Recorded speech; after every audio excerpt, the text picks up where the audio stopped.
ये कहानी गीता अभागन की है, जिसे अपनी जिंदगी में दुख के सिवाय और कुछ नहीं मिला। गीता बचपन से ही अनाथ हो गई थी।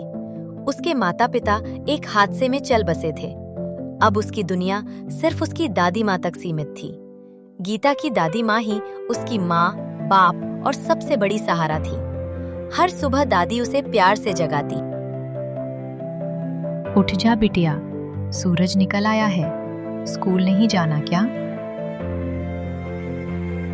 गीता उनींदी आंखों से उठती और धीरे से मुस्कुरा देती। दादी उसके लिए सादा सा नाश्ता बनाती,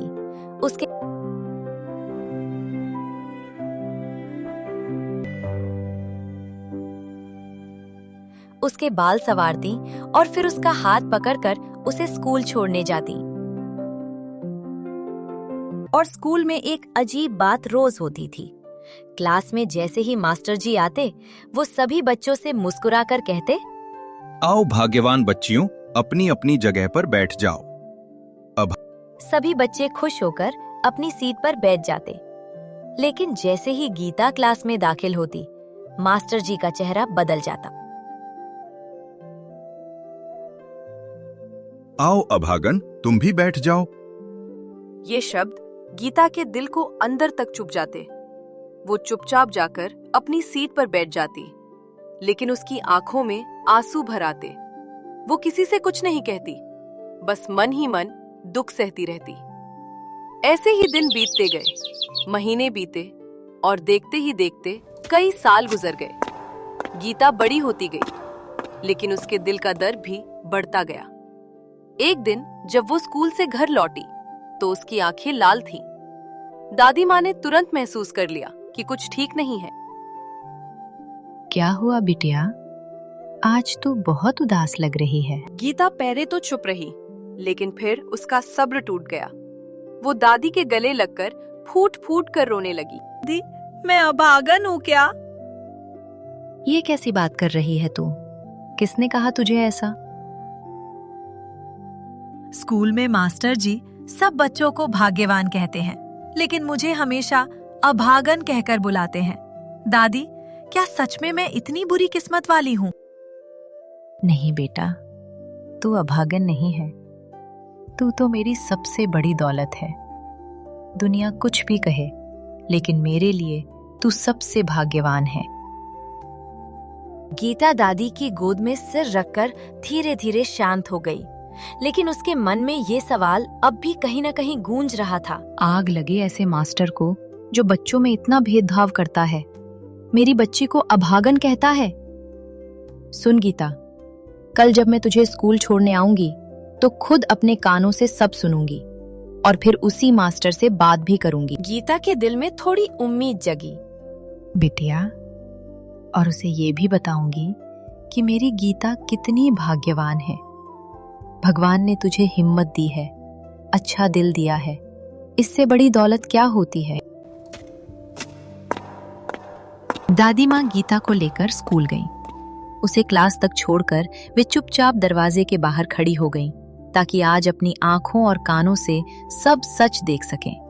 थोड़ी ही देर में मास्टर जी क्लास में आए और हमेशा की तरह बोले, आओ भाग्यवान बच्चियों, अपनी अपनी जगह पर बैठ जाओ।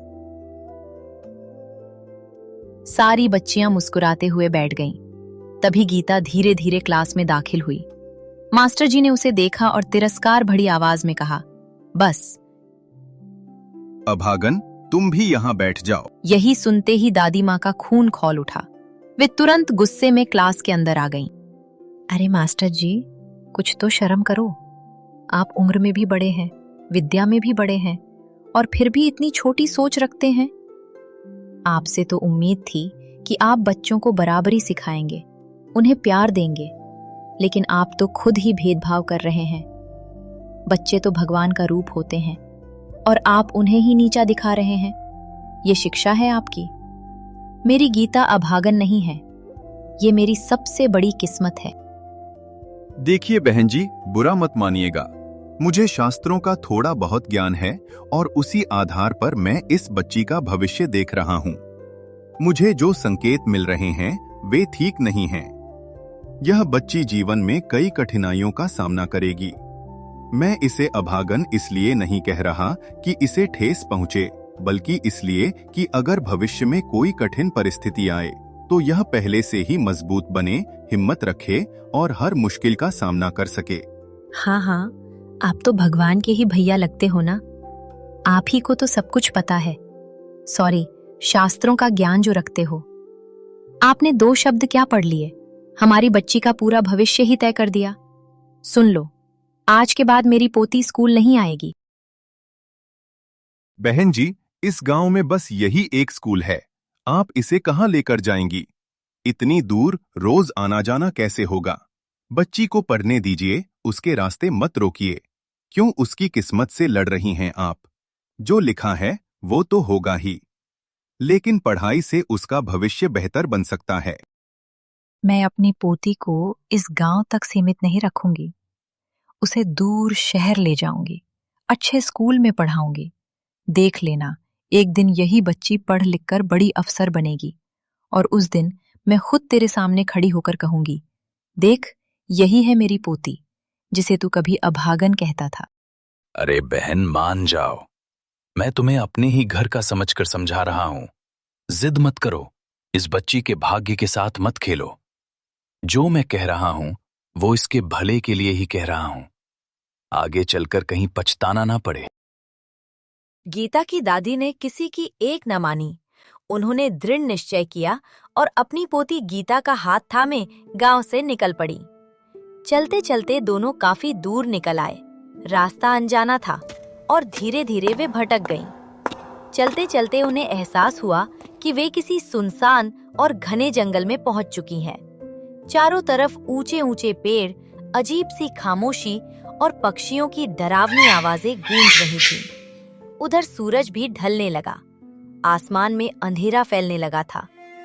गीता डरकर अपनी दादी का हाथ कसकर पकड़ लेती है और धीमी आवाज में बोली, अरे गीता बेटा, हम तो रास्ता ही भूल गए।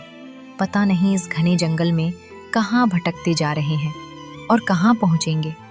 चारों तरफ सन्नाटा है, कोई रास्ता भी नजर नहीं आ रहा। लगता है बेटा कहीं जंगली जानवर हमें घेर न ले। हे भगवान, ये हम कहाँ फंस गए, अब क्या होगा हमारा? दादी, मुझे बहुत डर लग रहा है। ये जगह बिल्कुल अच्छी नहीं लग रही। चारों तरफ अजीब सी आवाजें आ रही हैं। तभी अचानक गीता की नजर दूर पड़ी घने पेड़ों के बीच उसे एक चमकती हुई रोशनी दिखाई दी। गीता ने हैरानी से आंखें बड़ी करते हुए कहा, देखो, वहाँ कुछ चमक रहा है। लगता है कोई महल है।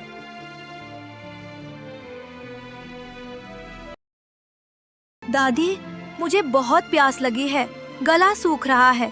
देखो ना, उस महल में जरूर पानी मिल जाएगा और रात बिताने के लिए जगह भी। चलो ना दादी, एक बार चलकर देखते हैं। यहाँ जंगल में तो रहना और भी डरावना है। बात तो तेरी ठीक है बेटा, लेकिन ये जगह कुछ अजीब लग रही है।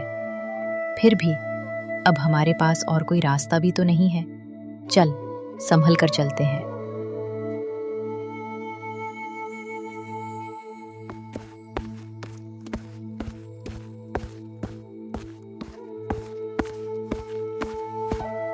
गीता और उसकी दादी उस रहस्यमय महल के पास पहुंची। उन्होंने देखा कि महल का दरवाजा बंद था। ऐसा लग रहा था जैसे कई सालों से किसी ने उसे खोला ही नहीं हो। दादी ने हिम्मत करके दरवाजा खोलने की कोशिश की, लेकिन दरवाजा जरा भी नहीं हिला। तभी गीता ने आगे बढ़कर धीरे से दरवाजे को छुआ और जैसे ही उसने हाथ लगाया, दरवाजा चर्र की आवाज के साथ अपने आप खुल गया। दोनों हैरान रह गईं। मानो दरवाजा गीता के इंतजार में ही था। अंदर जाते ही सामने एक पानी से भरा घड़ा रखा था। गीता जल्दी से अंदर गई, पानी लेकर आई और अपनी दादी को पिलाया, फिर खुद भी पानी पी लिया।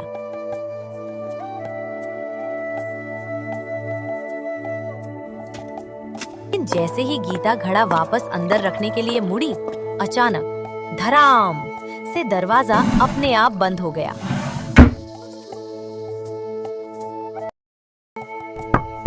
गीता, दरवाजा खोल बेटा। दादी, ये खुल नहीं रहा, मैं फंस गई हूँ। समय बीतता गया। एक दिन, फिर 2 दिन, दरवाजा खुलने का नाम ही नहीं ले रहा था। आखिरकार दादी माँ थक हार कर टूटे हुए दिल से वहां से जाने का फैसला करती हैं। गीता बेटा, शायद वो मास्टर सही कहता था। तू अभागन है। देख, तेरे भाग्य ने हमें आज यहाँ लाकर खड़ा कर दिया। मैंने बहुत कोशिश की बेटा, तेरी किस्मत बदलने की, तुझे हर दुख से बचाने की, पर आज मैं हार गई हूँ। मुझे माफ कर दे गीता। मैं तुझे ऐसे छोड़कर जा रही हूँ, लेकिन मेरा आशीर्वाद हमेशा तेरे साथ रहेगा। भगवान तुझे सुरक्षित रखे। गीता की दादी हार मानकर भारी मन से गीता को पुकारती हुई वहां से चली गई। अंदर गीता अकेली रह गई। वो रो रो कर दादी को आवाज देती रही, दादी, मुझे छोड़कर मत जाओ, दादी। लेकिन बाहर अब कोई नहीं था, सिर्फ सन्नाटा। समय बीतता गया। रोते रोते गीता को फिर से प्यास लगने लगी। वो धीरे धीरे उठी और पास रखे घड़े से पानी निकालकर पीने लगी। एक बार, फिर दूसरी बार। इसी तरह धीरे धीरे पूरा घड़ा खाली हो गया। जैसे ही गीता ने खाली घड़े को नीचे रखने के लिए उठाया, अचानक उसकी नजर घड़े के पीछे पड़ी। वहां चाबियों का एक गुच्छा रखा हुआ था। गीता की आंखें चमक उठीं। उसके चेहरे पर पहली बार उम्मीद की किरण दिखाई दी। उसने जल्दी से चाबियों का गुच्छा उठाया और दरवाजे की तरफ दौड़ी। अब उसके दिल में डर के साथ साथ उम्मीद भी थी। क्या ये चाबियां उसे इस रहस्यमय महल से बाहर निकाल पाएंगी? शायद ये चाबियां दरवाजा खोल दे। जैसे ही गीता ने कांपते हाथों से चाबी उठाई, उसने धीरे धीरे ताला खोला। ताला खुलते ही उसकी आंखें हैरानी से फैल गईं। सामने एक बड़ा सा महल था, जिसमें कई कमरे बने हुए थे। गीता के हाथ में जो चाबी का गुच्छा था, उसमें उन सभी कमरों की चाबियां थीं। वो एक एक करके हर कमरे का ताला खोलने लगी। पहला कमरा खोला, अंदर सोने चांदी के बर्तन चमक रहे थे। दूसरा कमरा खोला, वहां कीमती गहनों के ढेर लगे थे। तीसरा कमरा खोला, अनाज, कपड़े और तरह तरह की कीमती चीजों से भरा हुआ था। हर कमरे में चारों तरफ दौलत ही दौलत भरी पड़ी थी। वो मास्टर जी हमेशा कहते थे कि मेरी किस्मत खराब है, अभागन हूँ मैं। अब कोई जाकर उन्हें समझाए जरा। देखो, मेरी किस्मत कितनी चमक गई है। इतना सारा धन, इतने खजाने, अब तो मैं रानी बनकर राज करूंगी। किसी चीज की कमी नहीं रहेगी।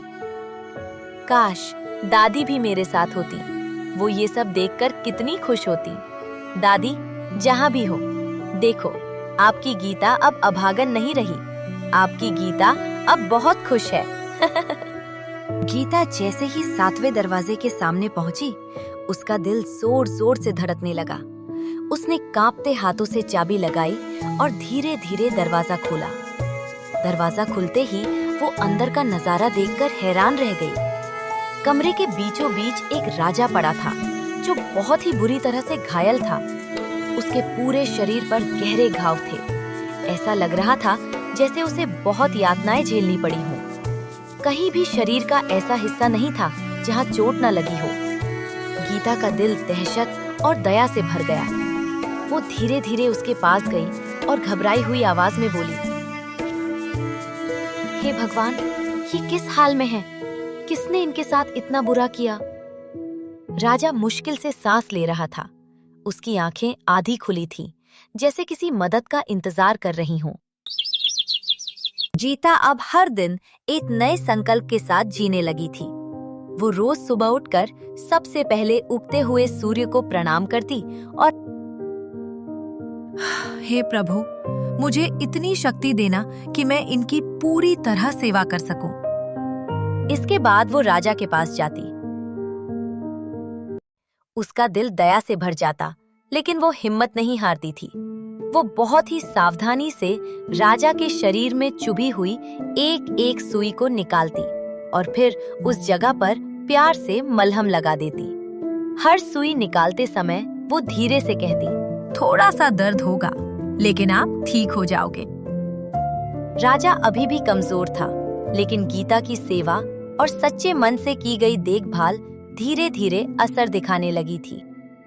इसी तरह सेवा करते करते गीता को पूरे 2 वर्ष बीत गए। दिन रात उसने बिना थके, बिना किसी लालच के राजा की देखभाल की। एक दिन सुबह सुबह गीता महल की छत पर खड़ी थी। हल्की हवा चल रही थी और सूरज की किरणें चारों ओर फैल रही थी। तभी अचानक उसे दूर रास्ते पर एक महिला और एक पुरुष जाते हुए दिखाई दिए। 2 साल बाद किसी इंसान को देखकर गीता का दिल खुशी से भर उठा। उसकी आंखों में चमक आ गई। वो जल्दी से नीचे उतरी और दौड़कर उनके पास पहुंची। गीता ने उत्साह से आवाज लगाई, अरे सुनिए, जरा रुकिए। महिला और पुरुष रुक गए और हैरानी से गीता की ओर देखने लगे। तुम दोनों चाहो तो यहीं इस महल में ठहर जाओ। मैं यहाँ बिल्कुल अकेली हूँ। 2 साल से मैंने किसी अपने से बात तक नहीं की। मन बहुत उदास रहता है। वो पुरुष गीता की बात सुनकर थोड़ा घबरा गया। उसके मन में अजीब सा डर बैठ गया। वो मन ही मन सोचने लगा, इतना बड़ा महल, इतनी दौलत, मैं तो अब तक चोरी चकारी करके ही अपना गुजारा करता रहा हूँ और जैसे तैसे इस बेचारी लड़की को बहला फुसलाकर अपने साथ ले आया हूँ। अगर इस महल की रानी को जरा भी शक हो गया तो कहीं मुझे यहीं बंदी ना बना ले। उसके चेहरे पर डर साफ दिखाई देने लगा। पुरुष थोड़ी हिचकिचाहट के बाद लालच भरे स्वर में बोला, मैं तो नहीं रुक सकता हूँ। मेरे घर पर मेरी बीवी बच्चे इंतजार कर रहे होंगे, लेकिन इसे यहाँ छोड़कर जा सकता हूँ। आप मुझे कुछ धन दे दीजिए और मैं इसे यहीं छोड़कर चला जाऊंगा। वैसे भी मुझे इसकी इतनी जरूरत नहीं है।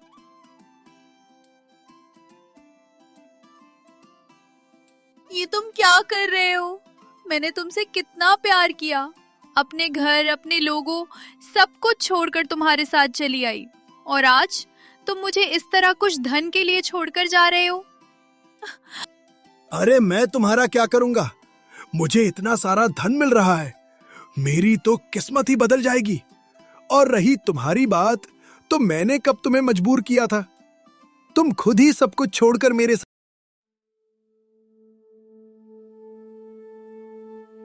रो मत बहन, तुम्हारा प्रेमी सच्चा नहीं था। अच्छा हुआ जो सच्चाई समय रहते सामने आ गई। सोचो, अगर तुम उसके साथ आगे चली जाती तो पता नहीं वो तुम्हारे साथ क्या करता। तुम चिंता मत करो, अब तुम अकेली नहीं हो। यही मेरे पास रहो, मेरा भी मन लगा रहेगा और तुम्हें किसी चीज की कमी नहीं होने दूंगी। आज से तुम मेरी छोटी बहन हो और मैं तुम्हें हमेशा प्यार और सम्मान से रखूंगी। गीता पहले से ज्यादा खुश रहने लगी थी। उसे लगता था कि अब इस महल में कोई तो है जिसे मैं बातें कर सकती हैं। गीता रोज सुबह उठती, स्नान करके सूर्य को नमस्कार करती, फिर वो चुपके से राजा के पास जाती और उनके शरीर में चुभी हुई सुई को धीरे धीरे निकालती। जैसे ही काम पूरा हो जाता, वो तुरंत कमरे का ताला लगा देती ताकि किसी को कुछ पता ना चले।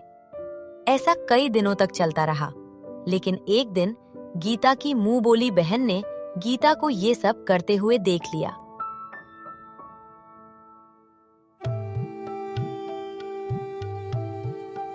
हे भगवान, ये क्या कर रही है ये? बाप रे बाप, मैंने तो कभी सोचा भी नहीं था कि इतनी चालाक निकलेगी। कुछ तो रहस्यमय है। राजा जी, अब तो बस 2 सुइयां ही बची हैं। 2 दिन और आप पूरी तरह ठीक हो जाएंगे। उसके बाद मैं भी अपने दिल की बात आपसे कह दूंगी कि मैं आपसे कितना प्रेम करती हूँ। ये बात मैंने अब तक अपने दिल में छुपा कर रखी है, लेकिन अब इसे और छुपा नहीं पाऊंगी। अगले दिन वो औरत सुबह सुबह गीता से पहले ही उठ गई। उसने छिपकर वही सब करने का निश्चय किया जो गीता करती थी। वो सूर्य को नमस्कार करके राजा के पास गई।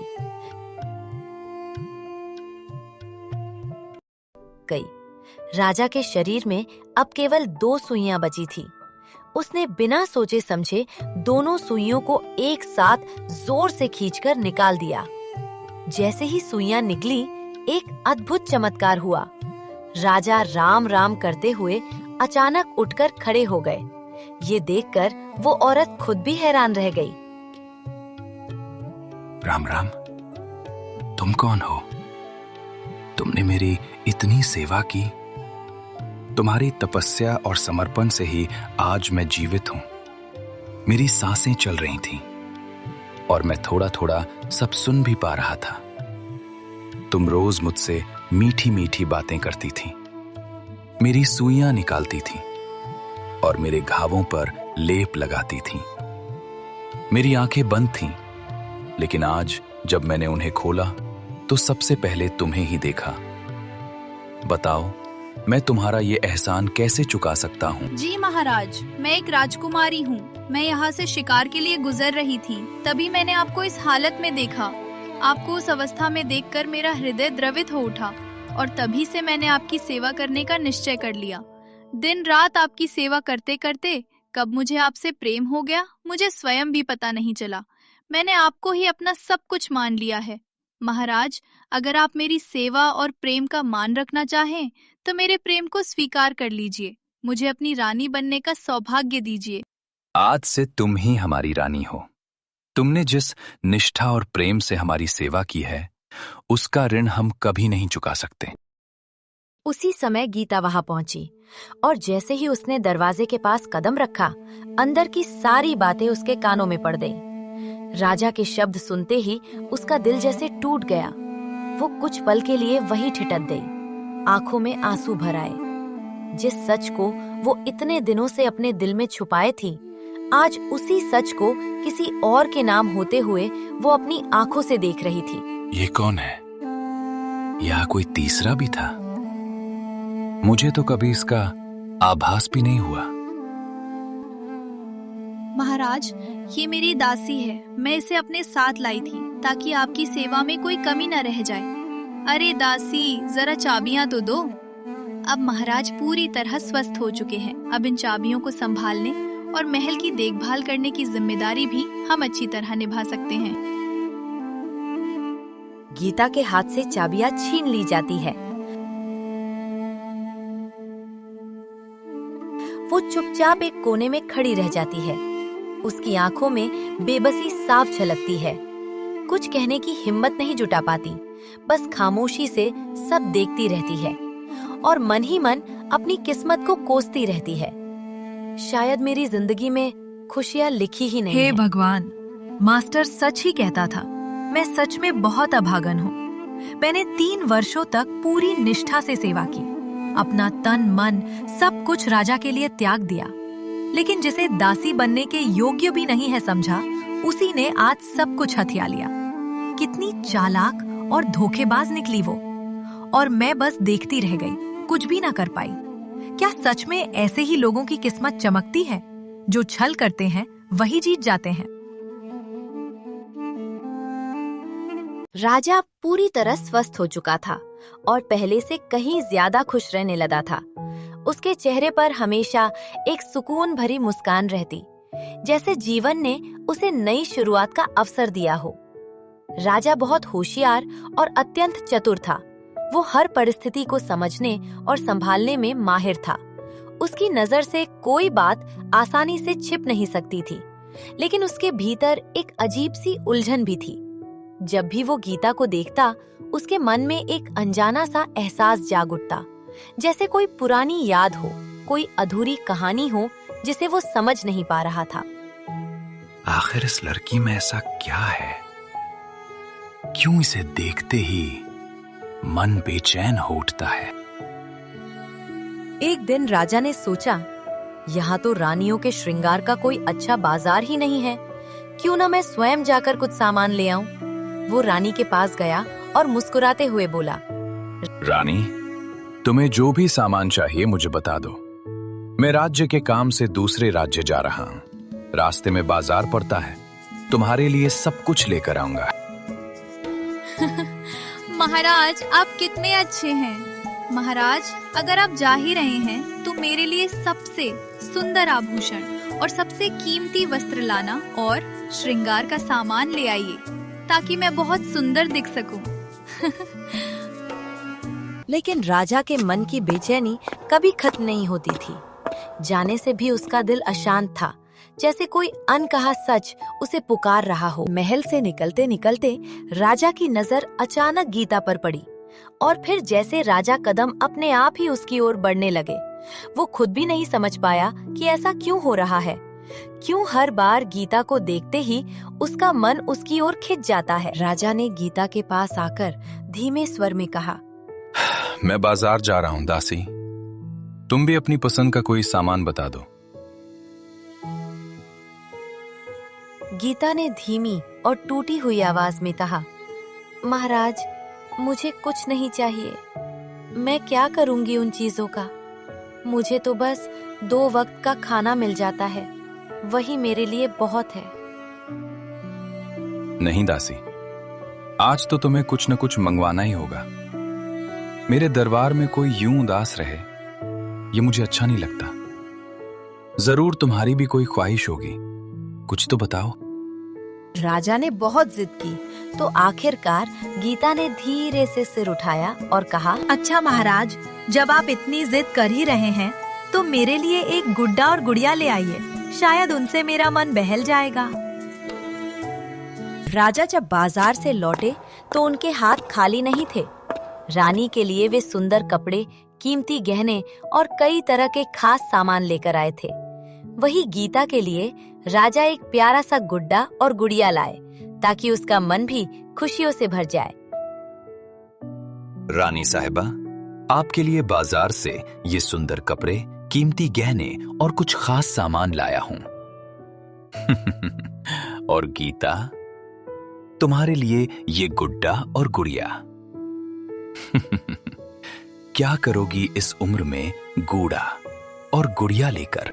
बस राजा साहब, इन्हीं को अपना दोस्त बना लूंगी और इन्हीं से अपने मन की सारी बातें अपनी आप बीती साझा कर लिया करूंगी। राजा साहब, लगता है आप इस दासी को कुछ ज्यादा ही सर पर चढ़ाने लगे हैं। याद रखिए, इन गरीब लोगों को ज्यादा मुंह नहीं लगाना चाहिए, वरना ये अपनी हदें भूल जाते हैं। रानी, तुम चिंता मत करो। एक राजा का फर्ज होता है कि वो अपनी प्रजा और महल में काम करने वाले हर व्यक्ति का ख्याल रखे। यहाँ कोई और तो है नहीं, तुम ही हो और तुम्हारी दासी। तुम दोनों का ध्यान अगर मैं नहीं रखूंगा तो कौन रखेगा?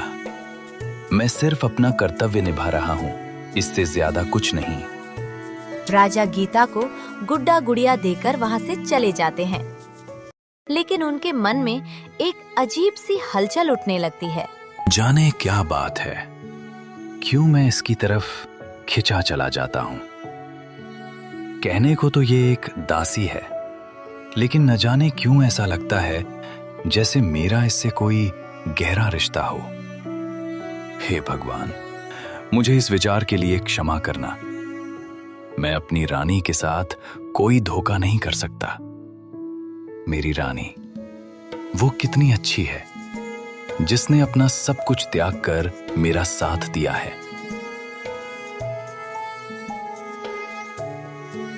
गीता दिन भर महल के कामों में लगी रहती।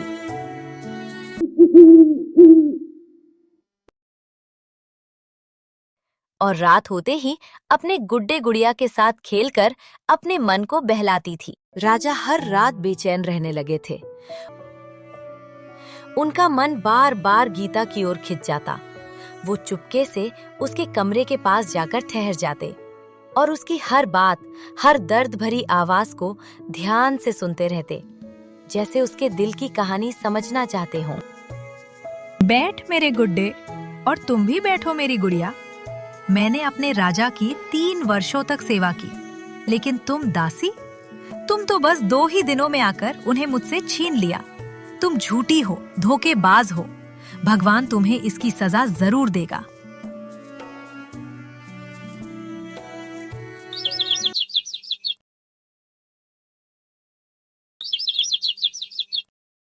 राजा हर रात बेचैन रहने लगे थे। उनका मन बार बार गीता की ओर खिंच जाता। वो एक दिन शाम को राजा उठे और अपने कदमों को रोक नहीं पाए। राजा कमरे के पास पहुंचे और देखा कि गीता अपने गुड्डे गुड़िया से बातें कर रही थी। उसकी मासूमियत और भावनाओं को देखकर राजा भीतर ही भीतर परेशान हो गया। दासी, आज तुम्हें बताना ही होगा, तुम इस तरह अपने गुड्डे गुड़िया से बातें क्यों करती हो? आखिर क्या बात है? आज तुम्हें ये मुझे बताना ही होगा। नहीं राजा साहब, मुझ पर रहम कीजिए, दया कीजिए। मैंने कोई गुनाह या अपराध नहीं किया। नहीं दासी, आज अगर तुमने मुझे सच्चाई नहीं बताई तो मैं तुम्हें सजा दूंगा और इस महल से निकाल दूंगा। नहीं राजा साहब, मुझ पर रहम कीजिए, दया कीजिए। रानी ना सही, कम से कम मुझे दासी बने रहने दीजिए। आखिरकार गीता ने साहस जुटाकर राजा के सामने सारी सच्चाई बता दी।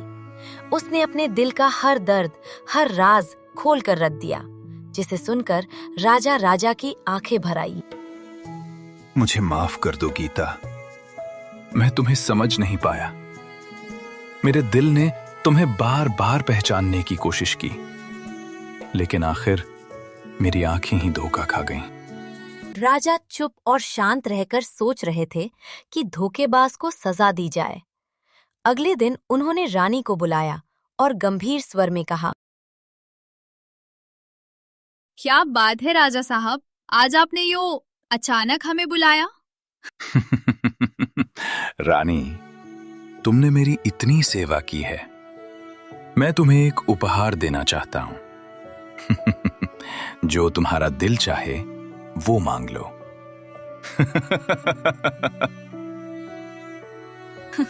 राजा साहब, जो चाहे आप दे दीजिए, बस यही कीजिए कि ये महल हमारे नाम कर दीजिए। महारानी, जरूर ऐसा ही होगा। ऐसा करो, महल की चाबी और जितने भी कपड़े और गहने हैं सब यहां लाकर रख दो। मैं देखना चाहता हूं कि तुम्हारे पास किसी चीज की कोई कमी तो नहीं है।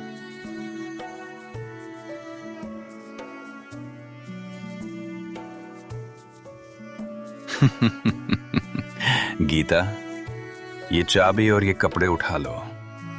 आज से सब कुछ तुम्हारे हुए। राजा साहब, आप ये ठीक नहीं कर रहे हैं। ये सब मेरा है और आप इसे एक दासी को दे रहे हैं। चुप करो, तुम रानी बनने के लायक नहीं हो, दासी बनने के लायक हो। आज से तुम दासी हो। और गीता, रानी, मुझे सब मालूम हो गया है। गीता ने मेरी सेवा की, मेरे दिल ने उसे पहचान लिया था, पर मेरी आंखें धोखा खा गईं। तुम्हारे प्रेमी ने जो तुम्हारे साथ किया वही तुमने गीता के साथ किया। जैसी करनी वैसी भरनी। गीता ने अपनी मेहनत और लगन से अच्छे कर्म करके अपने फूटा हुआ भाग्य भी सुधार लिया। वो अहोभाग्य होते हुए भी सौभाग्य हो गई और तुम सौभाग्य होते हुए भी अभागन बन गई। भगवान कर्म के अनुसार ही इंसान को उसका फल देता।